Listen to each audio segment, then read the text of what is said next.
नमस्कार। आज सुनिए सुषमा मुनिंद्र जी की लिखी कहानी दूसरा वर। विकास की ओर अग्रसर कस्बा करारी। करारी का 4 पुत्रियों वाला साधारण सा परिवार। निजी संस्थान के मामूली पद पर कार्यरत बाबूजी का स्तर साधारण है, पर लक्ष्य बड़ा है। पुत्रियों को कुछ दे सके न दे सके, पर पढ़ने का पूरा अवसर देंगे। बड़ी पुत्री जानकी हिंदी विषय में एमए उत्तीर्ण कर करारी की निजी स्कूल में प्राथमिक कक्षा में अध्यापन करते हुए इसी साल 25 की हुई है।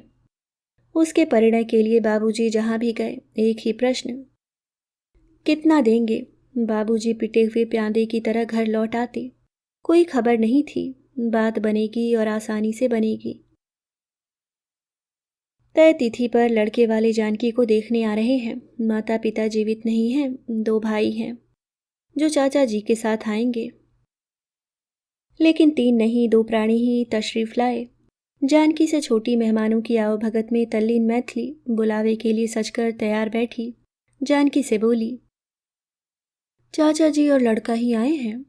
लड़का इतना सजीला है कि जानकी तुम्हारा जी मचल मचल जाएगा। जानकी घबरा गई। मैथिली, मैं तुम्हारी तरह बेशर्म नहीं हूं। सजीले को देखकर मदहोश हो जाओगी। चलो, बैठक में तुम्हारी पुकार हो रही है। बैठक में सलज जानकी की दृष्टि नहीं उठती थी। बड़ा जोर लगाकर उसने अगल बगल बैठे दोनों प्राणियों को देखा। सचमुच सजीला है। यदि कुछ पूछा जाएगा तो बताते समय अच्छी तरह देख लेगी। वे दोनों इतने सज्जन निकले कि कुछ नहीं पूछा। सज्जनों के जाने के उपरांत तीसरी बहन वैदेही ने पूछा, जानकी हरण करने वाले कैसे लगे? मैं बेशर्म नहीं हूं। बाबूजी योजना बनाने लगे। लड़के वाले शादी जल्दी चाहते हैं। अगली माह अच्छा मुहूर्त है। अम्मा संशय में हैं।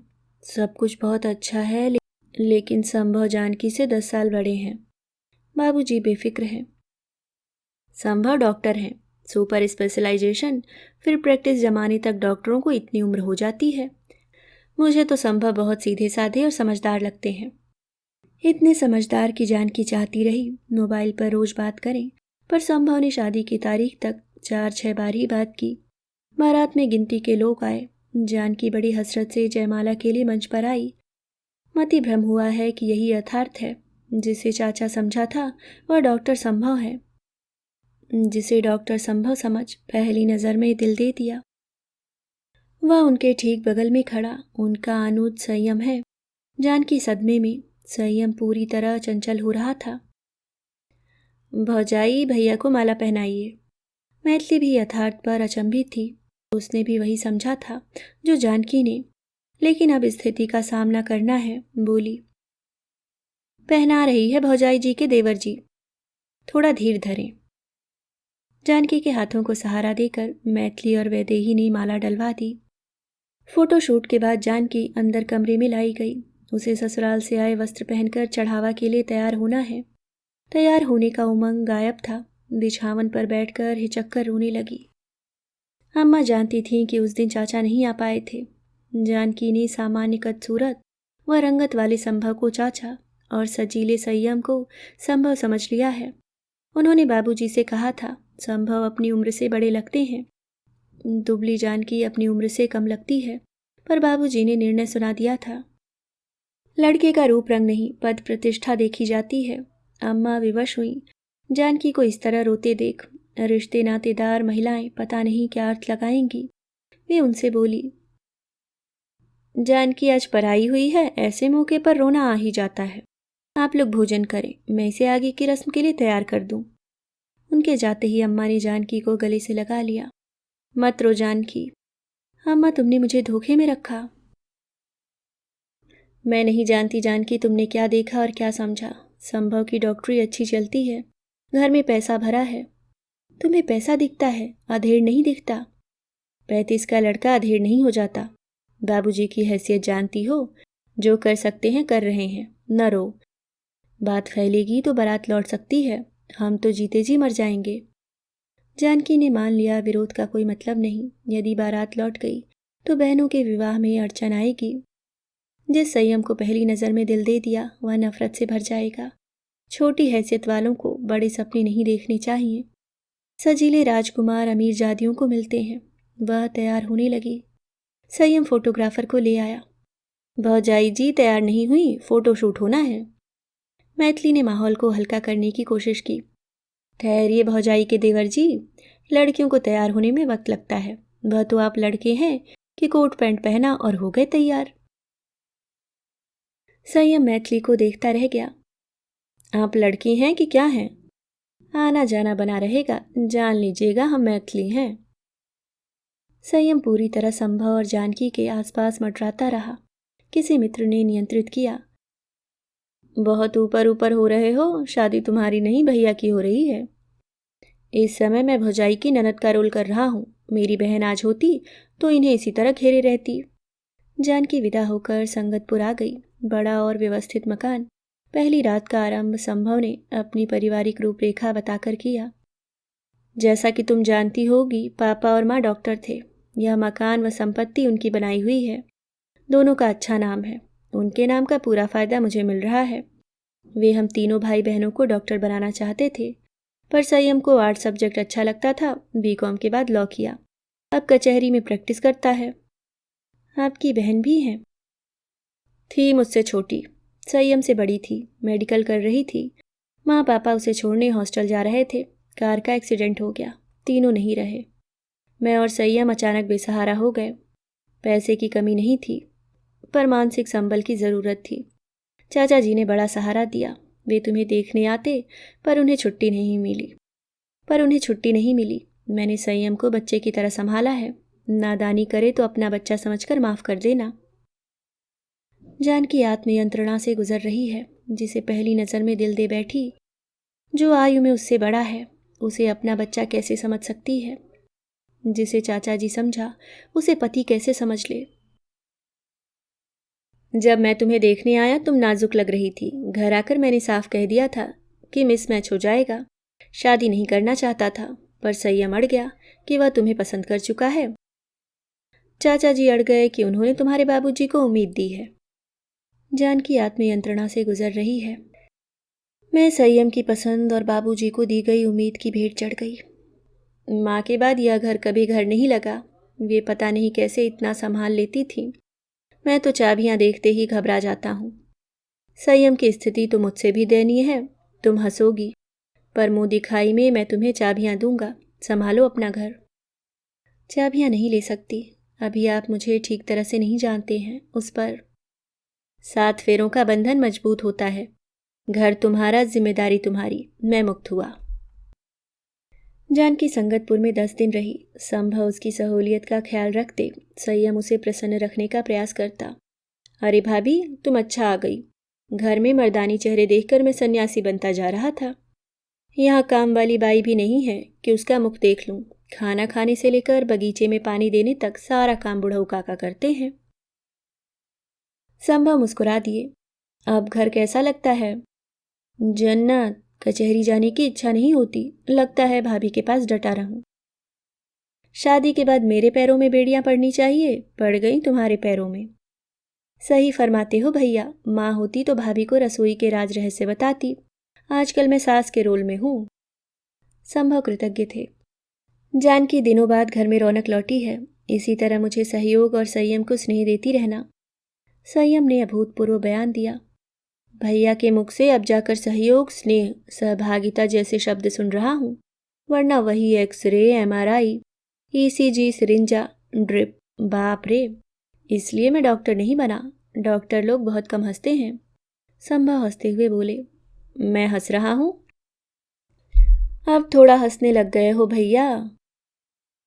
भाभी, भैया तुम पर लट्टू हैं। मैं हौसला न बढ़ाता तो कुंवारे रह जाते। जानकी आत्मयंत्रणा से गुजर रही है। यह हो जाता तो विधाता शायद मेरा संयोग तुमसे जोड़ देते संयम। जानकी करारी लौटी। अम्मा गदगद। दोनों भाइयों में बहुत प्रेम है। जानकी, तुम संयम को संभव से कम ना मानना। संयम को कम नहीं बढ़कर मानती हूँ। मैथिली बोली। न सास ससुर की रोक टोक, न ननद की दादागिरी। जानकी, मुझे जो ऐसा घर मिल जाए तो खूब मौज उड़ाऊं। मेरा विवाह संयम से होता तो मैं भी उड़ाती। अम्मा ने मैथिली को डपट दिया। कुछ भी बोलती है। जानकी, बाबूजी से कहूंगी कि डॉक्टर साहब को फोन करके कहें कि तुम्हें लेने दोनों भाई आए। मेरी नज़र तो संयम पर टिक गई है। चाहती हूँ कि डॉक्टर साहब नहीं संयम आए, लेकिन संभव आए। जानकी निरुत्साहित। कार ड्राइव कर रहे संभव ने उसके निरुत्साह को लक्ष्य किया। उदास हो? संयम को भी लाते, उसे बुखार है। कब से? उदास थी, अब घबरा गई। घर पहुंचकर संभव ने संयम का टेम्परेचर चेक किया। मैं इसकी हाय तौबा से परेशान हो गया हूँ। जानकी, अब तुम करो इसकी सेवा। संयम ने मुस्कुराते हुए कहा। भाभी, तुमने मेरी केयर भैया से कम की तो मैं तहलका मचा दूंगा।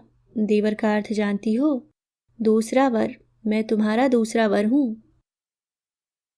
जानकी उसे अपलक देखती रही। संकेत तो नहीं दे रहा है। इस तरह घेरे रहता है जैसे समीपता चाहता है। इसी को मन में बसाकर तो यहाँ रहने की कोशिश कर रही हूँ, पर जानकी की किस्मत में सदमे ही लिखे हैं। बाबूजी अचानक आए। डॉक्टर साहब, मैथिली ने बीएससी कर लिया है। एमएससी बायोटेक में करना चाहती है। करारी में यह विषय नहीं है। कहें तो यहाँ रहकर पढ़े। जानकी को अकेलापन नहीं लगेगा। जानकी आत्मयंत्रणा से गुजर रही है। बाबूजी ने मेरा इस्तेमाल करने के लिए ही मुझे अधीर से ब्याह दिया है। सास ससुर का झमेला नहीं है, इसलिए इन लोगों को चाहे जब टपक पड़ने की पात्रता मिल गई है। अभी अम्मा बीमार पड़ी, बाबूजी यहाँ टपक गए कि करारी के डॉक्टर बेवकूफ़ हैं, संभव अच्छा इलाज करेंगे। छेड़ बुद्धि संभव ने उपचार किया और माता जैसा आदर दिया। अब मैथिली पढ़ना चाहती है, फिर वैदेही, फिर सिया। मैं अपने घर में खासकर संयम को लेकर दखल नहीं चाहती। बोली, बाबूजी सुनो तो। लेकिन क्या करें इस छेड़ बुद्धि प्राणनाथ का। अविलंब कहा, बाबूजी सुनना क्या है? आपका घर है, मैथिली रहेगी तो चहल पहल बनी रहेगी। बाबूजी उद्देश्य पूरा कर चलते बने। जानकी सदमे में। संभव ने हाल पूछा। जानकी, परेशान लगती हो? बाबूजी आप पर भार डाल रहे हैं, मुझे संकोच होता है। संकोच क्यों? इस घर में तुम्हारा अधिकार है। संयम खुश हो गया। बुला लो भाभी, मैथिली ने शादी में बहुत सताया था, गिन गिन कर बदला लूंगा। मैथिली आकर माहौल में रंग भरने लगी। जानकी को संदेह नहीं, पुख्ता विश्वास है कि मैथिली संयम को लपेटे में लेने के लिए यहाँ स्थापित हुई है। उसमें रुचि लेकर संयम चालबाजी दिखा रहा है। 4th सेमेस्टर पूरा होते होते समझ में आ गया, रचना रची जा चुकी है। राज खोलने का भार संयम पर डाल। 4th सेम की परीक्षा होते ही मैथिली करारी खिसक ली कि उसकी अनुपस्थिति में संयम प्रस्ताव पारित करा ले। संयम प्रस्ताव लेकर जानकी के सम्मुख आया। भाभी, कुछ कहना है? कहो। भैया से कहने की हिम्मत नहीं हो रही है, तुम मेरी अर्जी उनके दरबार में लगा देना। जानकी सब समझ रही है, पर फिर भी कहा, अर्जी का मजमून तो सुनूं। मैं मैथिली से शादी करना चाहता हूँ। अब तक का सबसे भीषण सदमा। इस तरह चीखकर अभद्रता दिखाते हुए जानकी पहली बार बोल रही है। पागल हुए हो? उसी दिन पागल हो गया था जब मैथिली को पहली बार देखा था। मैथिली प्रेम वेम पसंद नहीं करती। उसका समर्थन है, कह रही थी तुम्हारा सामना नहीं कर सकेगी, इसलिए जब वह करारी चली जाए तब मैं तुमसे बात करूं। जानकी रो देगी। देखती हूँ संयम तुम्हारे भैया क्या कहते हैं। जानकी आत्मयंत्रणा से गुजर रही है। जिसे पहली नज़र में दिल दे दिया वह मैथिली के नाम की लौ जलाए बैठा है। मैथिली कितनी खाक है, मेरी स्थिति जानती है, फिर भी जरूर अम्मा ने भेजा होगा कि संयम पर मोहिनी डाले, एक और लड़की के हाथ सस्ते में पीले हो जाएं। मैथिली ने ऐसी मोहिनी डाली। नहीं, मुझे मनचाहा नहीं मिला। मैं मैथिली को मनचाहा नहीं पाने दूंगी। जानकी को रात भर नींद नहीं आई, खुद को असहाय उपेक्षित पा रही है। संभव की संगत नहीं चाहती, पर वे अपनी भलमनसाहत में उसके समीप आना चाहते हैं। संयम की संगत चाहती है, पर वह पकड़ से छूटता जा रहा है। अब उसके व्यवहार में रोमांच नहीं, कपट का आभास होता है। पहले दिन से ही मैथिली को पाने की योजना बना रहा था। योजना सफल हो इसलिए भाभी भाभी कहकर उसकी खुशामद करता रहा। जानकी निराशा, ईर्ष्या, क्रोध, बौखलाहट से गुजर रही थी। अम्मा का फोन बौखलाहट को पराकाष्ठा पर ले आया। जानकी, मैथिली ने सब समाचार बताया। तुमको लेकर वह बड़े संकोच में है, पर संयम उससे शादी करना चाहता है। हमारे तो भाग्य जाग गए। दोनों बहनें मिलजुल कर रहोगी। बाबूजी इतवार को डॉक्टर साहब से बात करने आएंगे। जानकी बौखलाहट में ललकारने लगी। अम्मा, तुमने मैथिली को जानबूझकर पढ़ने के बहाने मेरे घर भेजा कि संयम पर मोहिनी डाले। संयम मोहिनी के चाल में फंस गया। छेड़ बुद्धि डॉक्टर साहब को क्या कहूँ। संयम उनके दिमाग में इतना घुस गया है कि उसकी खुशी के अलावा इन्हें कुछ सोचता ही नहीं। मैं बोलूँगी अम्मा, तुम्हें मैथिली का बड़ा ख्याल है। मुझे धोखे में रखकर अधेड़ बदसूरत के साथ बांधा, तब मेरा ख्याल नहीं आया था। जब ये दोनों भाई मुझे देखने आए थे, मैंने डॉक्टर साहब को चाचा, संयम को डॉक्टर साहब समझ लिया था। तुम जानती थी असलियत क्या है, लेकिन मुझे नहीं बताया। मेरे साथ कपट किया। नहीं बेटी, मैं बोलूँगी अम्मा, मैं अब भी सदमे से उबर नहीं पाई हूँ। अच्छी चाल चली तुम लोगों ने। मेरा दिमाग खराब है। इस विषय में मुझसे बात न करना। जानकी ने फ़ोन डिस्कनेक्ट कर दिया। ठीक इसी क्षण स्वर उभरा। भाभी। जानकी के कान बज रहे हैं या संयम कचहरी से लौट आया है। बैठक में बैठी तेज आवाज में अम्मा को ललकार रही जानकी को आभास नहीं था कि जरूरी फाइल लेने के लिए अचानक आ पहुंचा संयम। उसकी कटुता सुनकर बैठक से लगे बाहरी खुले बरामदे में छिटका खड़ा है। इसके आने की आहट नहीं मिली या दबी चाप से बैठक में दाखिल हुआ है। संयम, तुम जल्दी आ गए। फाइल भूल गया था। पानी पियोगे? हाँ। जानकी को राहत मिली कि संयम ने फोन पर की गई उसकी बातचीत नहीं सुनी। सुनता तो प्रतिक्रिया जरूर देता, लेकिन जानकी महसूस करने लगी है कि संयम बहुत बदल गया है। कूटनी मैथिली करारी क्या गई, संयम की हंसी ले गई। संयम, मैथिली की याद आ रही है? उससे मेरा कोई वास्ता नहीं। शादी नहीं करोगे? नहीं। अम्मा से तुम जो बातें कर रही थी, सुनकर शादी से मेरा विश्वास उठ गया। शादी के समय तुम्हारे मन में जो भी था, पर भैया के इतने अपनेपन को देखकर तुम्हारी धारणा में बदलाव नहीं आना चाहिए था। आधेड़ बदसूरत भैया में इतने गुण हैं, पर तुम इस मामूली बात पर अटकी हो कि वे खूबसूरत नहीं हैं। तुम तो बहुत खूबसूरत हो, पर दिल साफ नहीं है, तो खूबसूरती किस काम की। कपट तो हम लोगों के साथ हुआ है। सोचा था तुमने भैया का जीवन परिपूर्ण कर दिया है। उनकी भावनाओं को समझती हो। सब ढोंग। भैया हमेशा मुझसे कहते हैं कि मुझे फुर्सत नहीं मिलती। संयम, तुम अपनी भाभी का ख्याल रखा करो। मैंने तुम्हें इतना मान सम्मान दिया, ख्याल रखा। छी छी। संयम, सुनो तो। तुम सुनो। मिसमैच होगा सोचकर भैया शादी का मन नहीं बना रहे थे। मैं अड़ गया। मुझे तुम बहुत अच्छी लगी हो। अफसोस मैं गलत था। सुनो तो। तुम सुनो। मैं मानता हूँ कि भैया जैसे इंसान के लिए जो अच्छे विचार नहीं रखता वह अच्छा नहीं हो सकता। भैया मेरे लिए क्या हैं तुम नहीं समझोगी। मेरे लिए उनसे बढ़कर कुछ नहीं है, न तुम न मैथिली। संयम, मैंने तुम्हारे भीतर का कालापन देख लिया, पर भैया को मत दिखाना। वे तुम पर विश्वास करते हैं। उन्हें तकलीफ होगी। उनके सामने मेरे साथ सहज व्यवहार करती रहना। मैं भी नाटक करता रहूँगा। नहीं करूँगा तो भैया को कारण क्या बताऊँगा। संयम वहां से चला गया। जानकी आत्मयंत्रणा से गुजर रही है। संयम की आंखें सुलग रही थीं। शब्द लड़खड़ा रहे थे। कितना अपमानजनक है।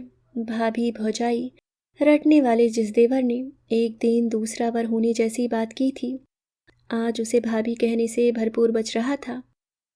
अभी आप सुन रहे थे सुषमा मुनिंद्र जी की लिखी कहानी दूसरा वर।